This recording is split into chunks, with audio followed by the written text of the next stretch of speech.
Hello, you golfing legends. It's your boy Top Bloke. I hope you are all doing good out there.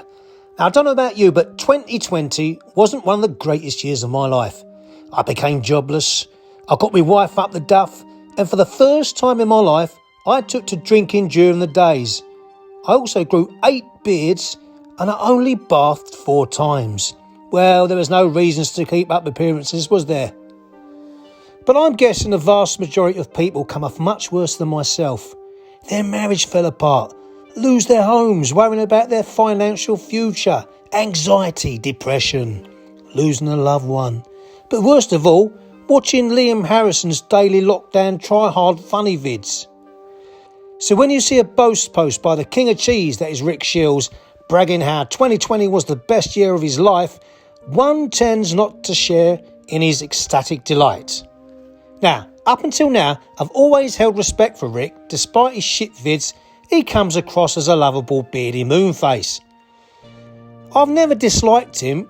It's more of a joke from my standpoint that someone so average has become immensely successful. I just poke fun at him because, well, I can.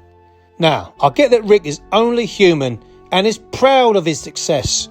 And maybe the bragging was more targeted at his critics like myself and rivals like Crossy, who has always put him down in the past.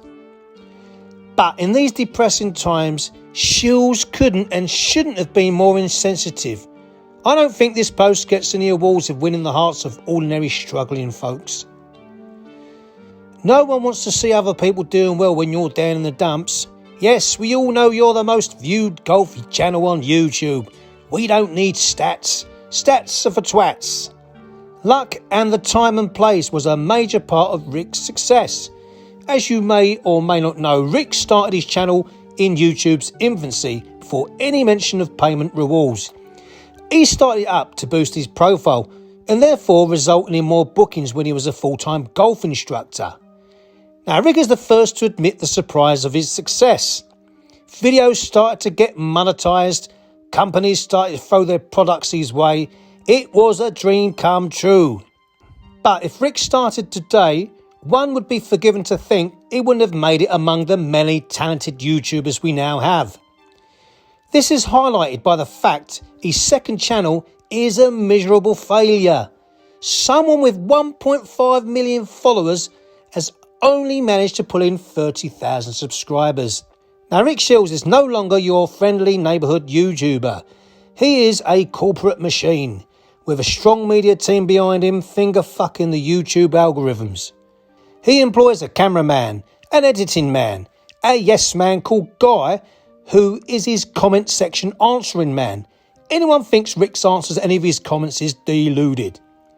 Now, if you take a look at his company details, you will notice listed as a partner is a firm called Performance 54, which is a mega media consultancy platform backed by Saudi money.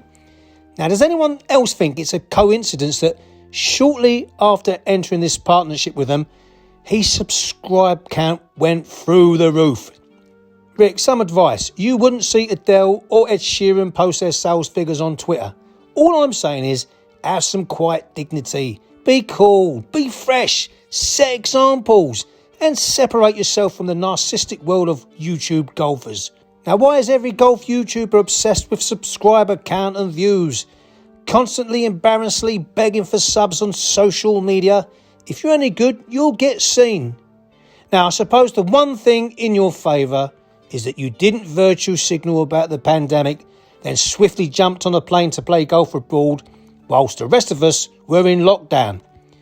Even Crossy, who gave us long lectures about staying safe and belittling people who dared to question if golf courses should be open, is seen within spittle distances of James Robinson. What happened to not killing your granny, Crossy? I will forgive you this time for your bragging. I wish you well in your success. And to be honest, just the fact you're whopping Crossy's arse is good enough for me.